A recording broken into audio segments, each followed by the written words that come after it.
नमस्कार, आप देख रहे हैं न्यूज़ रांची मेल और मैं हूं आपके साथ चंद्र प्रकाश। हेमंत सोरेन के तकरीबन 7 साल हो चुके हैं। ऐसे में आपको बता दें कि लगातार जो है ईडी और एसीबी की जो कार्रवाई है वो हेमंत सोरेन के मंत्रिमंडल के साथ-साथ जो अधिकारी हैं राज्य के, उन पर भी लगातार होते आ रही है। ऐसे में आपको बताते चले कि कल जो है आईएएस विनय चौबे और साथ ही भूपेंद्र जो है उत्पाद अधिकारी उन्हें एसीबी के द्वारा गिरफ्तार कर लिया गया है। इसी विषय पर हमारे साथ खास बातचीत के लिए मौजूद हैं राजेश जी, कांग्रेस के नेता हैं। इनसे भी जानेंगे क्या कहेंगे। कल गिरफ्तारी हुई है एसीबी के द्वारा। देखिए, सबसे महत्वपूर्ण बात है कि राज्य के लिए दुर्भाग्य है और जो अधिकारी होते हैं निश्चित तौर पर उनको ट्रांसपेरेंट होना चाहिए, मेहनती होना चाहिए था और जो उनका कार्य है उसके प्रति ईमानदार होना चाहिए।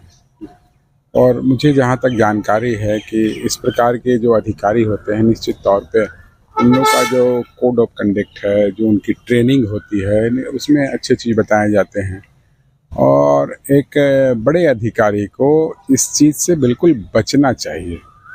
इससे एक अधिकारी जिस पद को, जिस गरिमा को वो करते हैं, प्राप्त करते हैं, उसमें दूसरे लोगों पर भी इसका प्रभाव पड़ता है। तो मुझे लगता है कि इस प्रकार का जो घटना घटी है दुर्भाग्य है इस राज्य के लिए।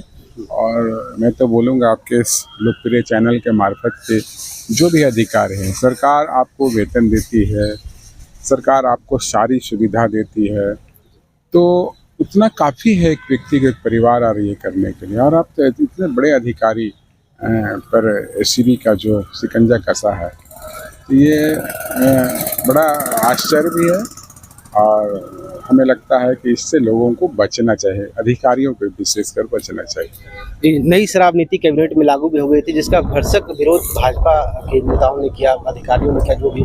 पर लगातार जिस तरह से भाजपा कटाक्ष करती आ रही है कि कहीं ना कहीं सरकार जो है इन चीज़ों को लेकर के बचना चाह रही है और आगे वो बलि का बकरा बनाने की कोशिश कर रही है।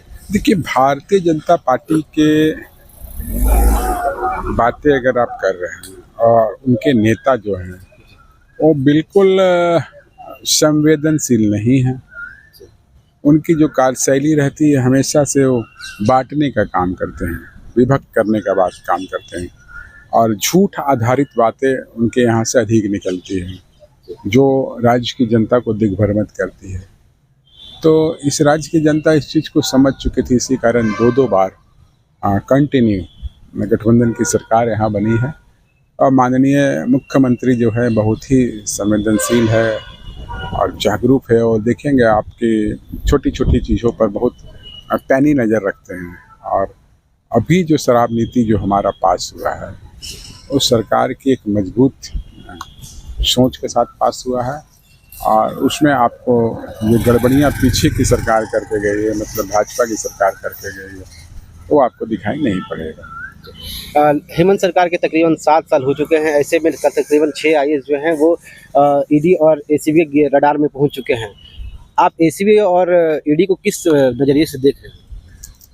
देखिए, ईडी को मैनिपुलेट करती है भारत की सरकार और पूरे देश में आपने देखा होगा कि किस प्रकार सीबीआई, ईडी और इनकम टैक्स को भाजपा की सरकार ने एक टूल की तरह उपयोग किया है। जो उनकी बातों को ना माने उसके खिलाफ ईडी, सीबीआई और इनकम टैक्स लगा दो, जो उनकी बातों को मान ले वो बाकी बिल्कुल भ्रष्ट से भ्रष्ट आदमी भी स्वच्छ नज़र आने लगते, जिसका बहुत सारा एग्जाम्पल देश के बड़े राज्यों में है, बड़े नेताओं के साथ है।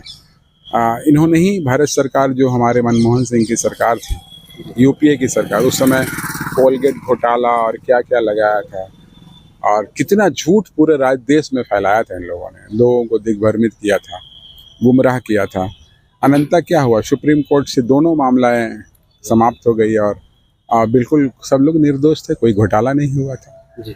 तो भाजपा की जो कार्यशैली रहती है, उनके नेताओं की, उनका जो बोला जाए तो जहाँ प्रोडक्शन होता है उनका आरएसएस, वहाँ से ऐसी झूठी बातें इस देश के लोगों के लिए हमेशा एक घातक सिद्ध हो रहा है और इससे लोगों को नुकसान हो रहा है, देश की छवि खराब हो रही है।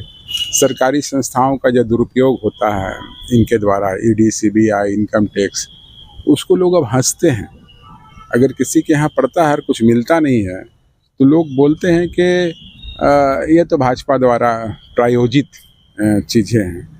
तो आप देखेंगे इस राज्य में जिस प्रकार एसीबी ने अपना काम कर रहा है तो कभी किसी को छोड़ा नहीं, कहीं कोई पार्शलिटी नहीं है। जो अच्छे हैं उनके लिए सरकार खड़ी है, जो इस राज्य को और मुकाम पर ले जाना चाहते हैं, और जो गलत है उनका खामियाजा फिर उनको भुगतना पड़ता है।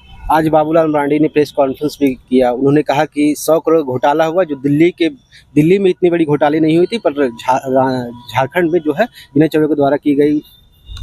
कि बाबूलाल जी, अब बोला जाए तो होता है ना, कोई बच्चा रो रहा है, कोई खिलौना फेंक दिए, आप उसको देखकर बच्चा खुश हो जाता है, तो बाबूलाल का यही हाल हो गया है। उनकी बातों को अब इस राज्य की जनता गंभीरता से नहीं लेते हैं, क्योंकि इतने अपने आप को क्या बोलेंगे, जानकार व्यक्ति, इतना ज्ञानी व्यक्ति वो प्रस्तुत करते हैं, मगर है नहीं।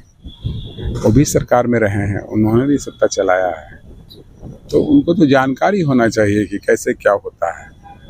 बिना लॉजिक का, बिना तर्क की बातों को कह देना और किसी चीज़ को परोस देना, अब बाद में फिर वो झूठा साबित हो जाना, तो ये बड़ा मैंने बताया ना कि अबोध बालक वाला है कि अबोध बालक को क्या पता रस्सी है कि सांप है, वही वाला बात ये हमेशा करते रहे हैं। अब इस राज्य की जनता उनको समझी है और उनकी बातों को अब गंभीरता से नहीं लेती। नई शराब नीति को लेकर लगातार भाजपा जो है विरोध दर्ज भी कर रही थी। लगातार उन्होंने कहा कि इसका हम विरोध भी कर रहे हैं, लेकिन सरकार इससे अवगत नहीं हो पाई, जिसके कारण आज सरकार विरोध करना अच्छी बात है, और विरोध का जो क्लॉज है वो तो आप बताएंगे।